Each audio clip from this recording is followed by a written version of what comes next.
After dropping off our kids at camp last Sunday, I drove to visit my aunt and uncle in the country, just a couple of hours south. After dinner, we were chatting on their screened porch and heard the rumble of thunder. I checked the radar on my phone and saw that a couple of red blobs had suddenly popped up over Lake Michigan an hour before, had formed a red line, and were headed our way. We saw the trees sway in the force of the wind, listened to the leaves blow, and watched the lightning. As the rain started to hit the roof of the screened-in porch, we smelled the petrichor, that smell that happens whenever it's just started raining. To us, it was a spectacular, exciting storm, something to enjoy while drinking a cup of tea. But a tornado hit just half an hour north, and the wind brought down a couple of trees in my cousin's yard. The next morning, 30,000 people were without power, and there were flood warnings on my drive home. That night in the screened porch, the trees around us mostly protected us from the wind, so we only felt the storm as a pleasant breeze. But from the way the trees were moving, it was easy to imagine what it would have felt like in a less protected area. Like an open-topped fishing boat, for instance.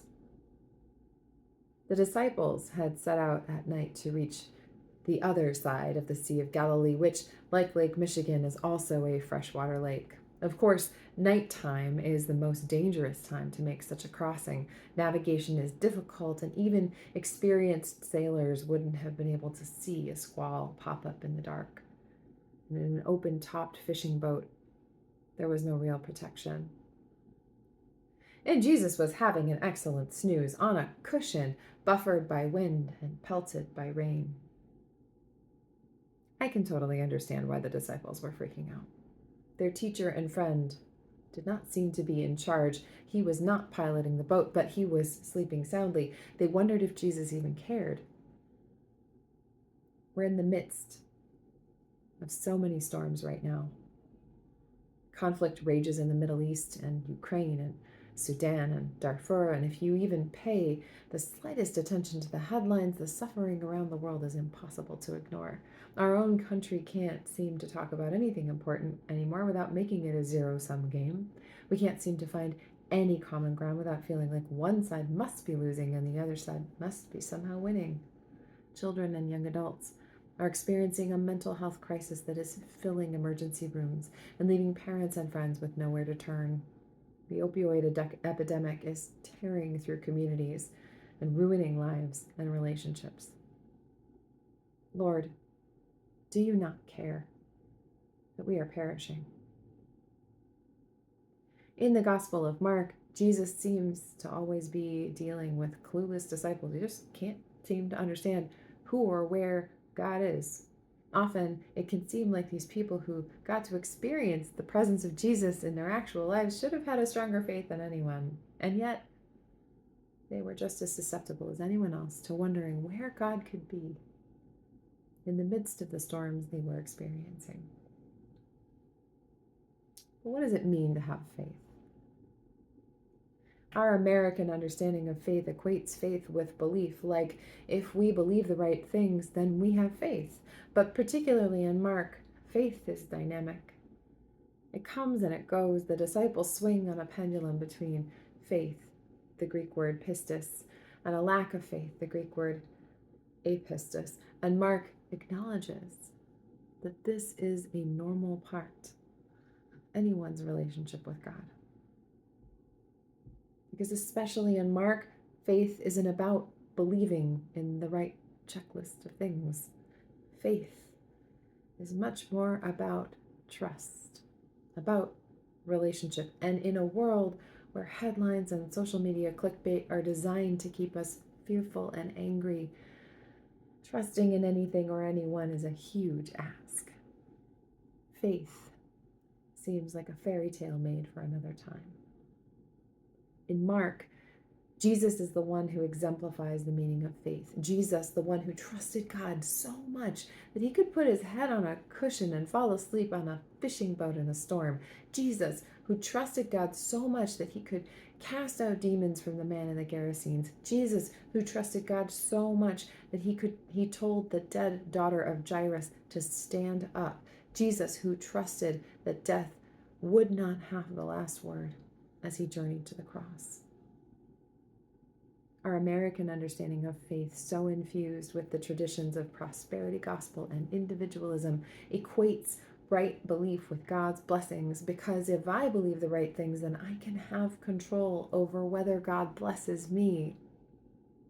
But that is not even remotely how God works or what Jesus promises to us. Jesus promises that he will be present with us in the midst of life's storms, giving us hope to carry us when things seem hopeless.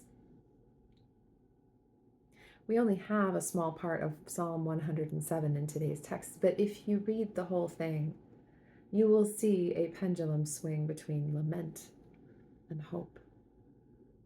It is the story of a God who does not or cannot prevent tragedy, but who responds over and over again to God's people in the midst of their deep distress. In this psalm, the people cry out to God. God hears, and God responds. In today's gospel reading, the disciples call out to Jesus in the midst of the storm. Jesus hears them. Jesus responds. If we think of faith as belief, then we can wonder whether God gets angry with us when we wonder whether God cares. Jesus maybe sounds a little frustrated with the disciples in today's story, but that frustration comes not from their lack of right belief, but from their fear, from their lack of trust in him, from their willingness to let fear overtake the truth.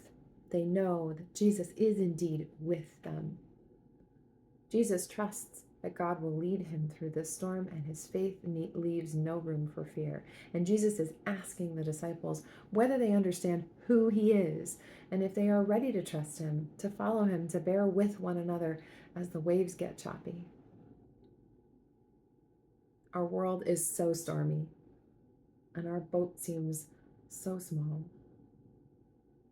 This time we are living through has its challenges, but history is littered with challenging times. The Bible is full of stories that proclaim how, again and again, God is always faithful to God's people, riding with them in their small boats, feeling the waves and the wind. Jesus journeys with us, helping us to ride out the storms that are set before us and responding to our lament. Our faith reminds us that there is nothing we have experienced that God does not understand. There is nowhere we can lose ourselves that God cannot find us. There is no storm so big that God cannot bear it with us. We are God's own people, made for faith and not for fear. In a time when we are receiving constant messages that stir up our fear response, we remember that perfect love casts out fear. As we face life's storms, Jesus is with us, reminding us that our faith, standing on his faithfulness, will carry us safely to the other side. Amen.